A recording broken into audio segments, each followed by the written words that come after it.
दोस्तों, दिल को छू लेने वाली एक अनूठी प्रेम कहानी। ताजमहल के दो प्यार की निशान ही माना जाता है। मेरा प्रेम भी कुछ इस तरह सुनहरे अक्षरों में लिखने के काबिल था, परंतु उसके लिए कोई लेखक ही नहीं मिला।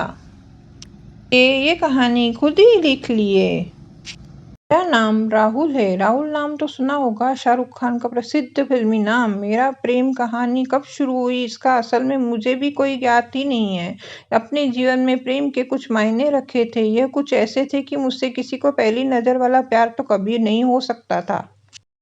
कि मुझे तो कई बार हुआ, लेकिन मेरी शर्त से जागता हुआ मेरा पेट मुझे प्रेम की नगरी में जाने से हमेशा रोक देता था। इसलिए मन में यह ठान लिया कि पहली नज़र वाला प्रेम एक वहम, एक धोखा है। प्यार में शामिल होने के लिए उस लड़की के हृदय में स्वयं की अलौकिक छवि बनाने में मुझे जो मजा है वह कहीं और अन्य स्थान पर नहीं। मेरा स्कूल अब समाप्त हो चुका था। वहां पर मेरा शर्मीला स्वभाव मुझे कई लड़कियों में पॉपुलर बना गया, ऐसा मुझे लगता था। लेकिन मालूम हुआ वो मेरे शर्मीले स्वभाव के कारण नहीं, बल्कि मेरे गोल आकार के शरीर पर मेरी दोस्ती करते थे। स्कूल के पश्चात जब मैंने कॉलेज जाना शुरू किया, तब ये मकसद था कि पढ़ाई के साथ एक गर्लफ्रेंड बनाएंगे। गर्लफ्रेंड होना इसलिए भी जरूरी है ताकि हम अपने दर्द की खुशी को किसी से बांट सकें। मुझे मेरी किस्मत पर रत्ती पर भी भरोसा नहीं था, लेकिन मेरे कॉलेज के पहले दिन मेरी किस्मत ने ऐसा रंग दिखाया कि मन करता है अपनी किस्मत को चूम लूं।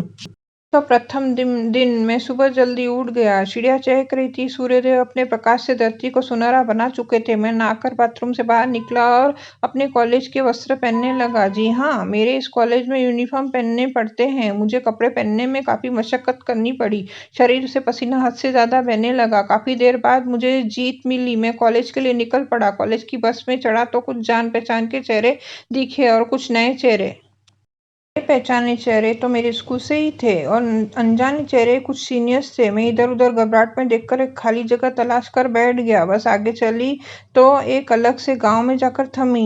यह गांव हमारे शहर के पास ही था, परंतु मैं कभी इधर आया नहीं था। वहां पर एक परी बस में चढ़ी। परी इसलिए क्योंकि अभी तक जितनी भी बचपन में परियों की कहानी सुनता था उसको सत्य साबित कर रही थी। वो लड़की मेरे सामने आने लगी क्योंकि मेरे साथ वाली सीट खाली थी। उससे पूछा, क्या मैं इधर बैठ सकती हूँ? मैं उसकी खूबसूरती एक मंत्रमुग्ध हो गया था। वो मुझे पुकारती रही, लेकिन मैं तो उसको लेकर पहले ही ऐसी ट्रिप पर निकल चुका था जहाँ केवल मैं और वो हो। फिर अचानक वो मुझे मेरे पीछे बैठे लड़के ने हिलाया और कहा, कुछ पूछ रही है?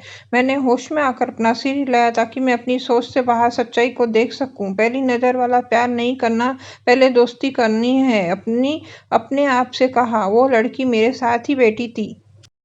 बस के हर जगह दौड़ रही थी और मेरे तरफ तिरछी नजर से देख रही थी। मैं भी उसे अपनी तिरछी नजर से निहार रहा था। दोस्ती करने के लिए बात करना बहुत जरूरी होता है। इसी बात को ध्यान में रखते हुए मैंने उससे बात करने की शुरुआत करी। जी, नई एडमिशन ली है आपने? मैंने पूछा। मैं काफी घबराया हुआ था। ऐसा लगा कि कहीं यह सवाल उसे बुरा न लगे, नहीं तो पहले दिन की असल शुरुआत होने से पूर्व ही खामियाजा भुगतना पड़े। जी, नई एडमिशन लिया है, उस लड़की ने कहा। मैंने मात्र बात की शुरुआत करने के लिए की थी। उसके शर्माने के ढंग से मालूम हो ही गया कि वो लड़की नई एडमिशन है। बस के सफर में ही बातचीत होने लगी थी। बातों में ही मालूम चल गया कि उस लड़की का नाम लावण्या है। लावण्या भी कॉलेज में मेरे ही क्लास में पढ़ती थी। हम दोनों की दोस्ती कॉलेज में चर्चा का विषय बन चुकी थी। हर पल एक साथ रहते, हर असाइनमेंट एक साथ ही पूरा करते। मैं उसको नोट्स लेता और उसकी हर प्रॉब्लम का हल मेरे पास ही होता। दोनों की दोस्ती का स्तर काफी ज्यादा बढ़ चुका था, जिसके कारण मुझे यह सहूलियत देने लगा कि मैं लावण्या से अपने दिल की बात कर सकता हूँ।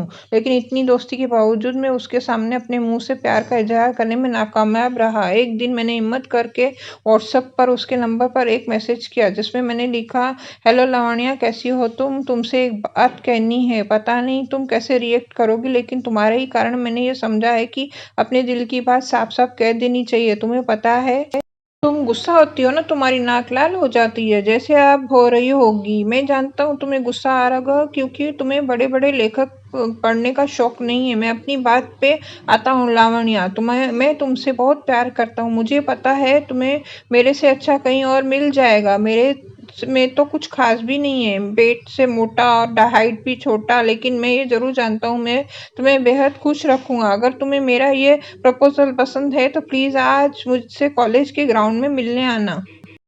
मैसेज लिखकर लावण्या को भेज देता हूँ। घर पर हर मिनट हर सेकंड का हिसाब रखने लगता हूँ। बस मैं होता हूँ तो भी उसी के बारे में याद कर रहा होता हूँ। पता नहीं क्या जवाब देगी लावण्या। बस में चढ़ती है। मेरे साथ वाली जगह आज भी खाली होती है, लेकिन आज के दिन लावण्या मेरे साथ नहीं बैठती।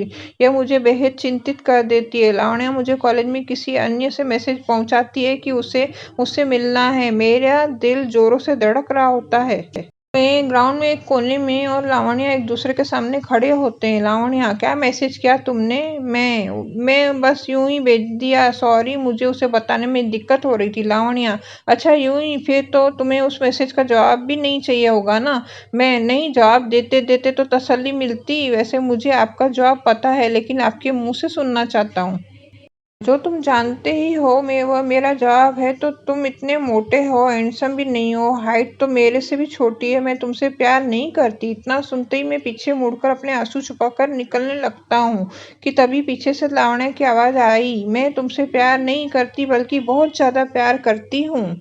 कर मैं बेहद खुश हो गया। लावण्या से गले मिलने लगा। एक दूसरे से हम दोनों ने अपने प्यार का इजहार कर ही दिया। आखिर हमारी ये कहानी आपको कैसी लगी दोस्तों, कमेंट बॉक्स में कहकर बताइए और हमारे चैनल पर बने रहिए।